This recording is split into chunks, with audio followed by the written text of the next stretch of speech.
मैंने इस देश की महिलाओं, आदिवासियों, दलितों और पिछड़ों के सम्मान की बात क्या उठाई। एक वर्ग विशेष के लोग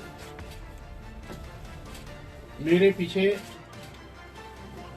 हत्या की साजिश में लग गए। मेरा सिर काटने के लिए 21 लाख तो कोई 51 लाख की सुपारी दे रहा है, कोई जीभ काटने के लिए 5 लाख तो कोई 11 लाख की सुपारी दे रहा है। यह साधु वेश में जो आतंकवादी और आपराधिक चेहरे हैं, सरकार को चिन्हित करके उनके खिलाफ कड़ी कार्रवाई करनी चाहिए थी, एफआईआर दर्ज करानी चाहिए थी।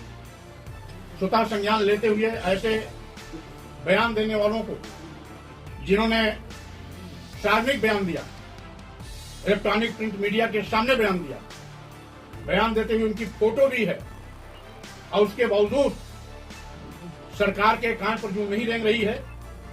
इसका मतलब है भाजपा प्रदेश की सरकार और केंद्र की सरकार मेरे हत्या की साजिश करने वालों के साथ शामिल है।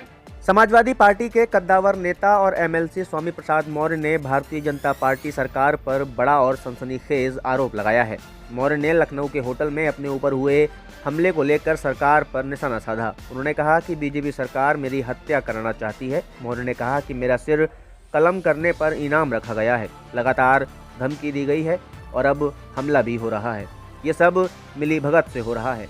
स्वामी प्रसाद मौर्य ने कहा, भाजपा सरकार मेरी हत्या करना चाहती है। मैंने महिलाओं, दलितों, आदिवासियों की बात क्या उठाई। एक वर्ग के लोग मेरी हत्या की साजिश में लग गए।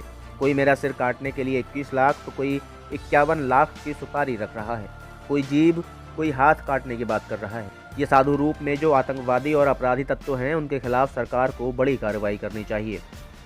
उन्होंने कहा, ऐसे सार्वजनिक तौर पर बयान देने के बावजूद सरकार के कान पर जूं नहीं रेंग रही है। इससे स्पष्ट है कि बीजेपी सरकार मेरी हत्या कराना चाहती है।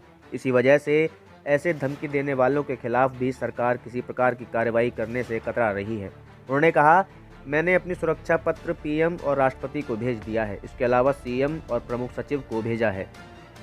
स्वामी प्रसाद मौर्य ने गुरुवार को प्रेस कॉन्फ्रेंस में कहा, कल एक कार्यक्रम के दौरान मुझ पर हमला किया गया। हमला करने वाले वही लोग थे जिन्होंने मुझे धमकी दी थी। राजू दास ने मुझ पर हमला किया। इस मामले में दोनों तरफ से शिकायत दर्ज कराई गई है। राजू दास ने कहा है कि मामले में एफआईआर दर्ज कराएंगे, जबकि स्वामी प्रसाद मौर्य ने लखनऊ के कमिश्नर को पत्र लिखा है। सपा एमएलसी ने कहा, राजू दास ने मुझ पर हमला किया। ऐसे छद्मवेश के आतंकियों ने मुझ पर इनाम रखा। मेरे ऊपर चाहे जितने हमले हों, लेकिन मैं कदम पीछे नहीं लूंगा। इतनी धमकियों के बाद भी सरकार चुप है। इसका मतलब है कि सरकार की मौन स्वीकृति ऐसे अपराधियों को मिली हुई है। सभी साधु संतों का सम्मान करता हूं, लेकिन इस तरह का कार्य कर रहे हैं मैं भी आतंकवादी मानता हूं।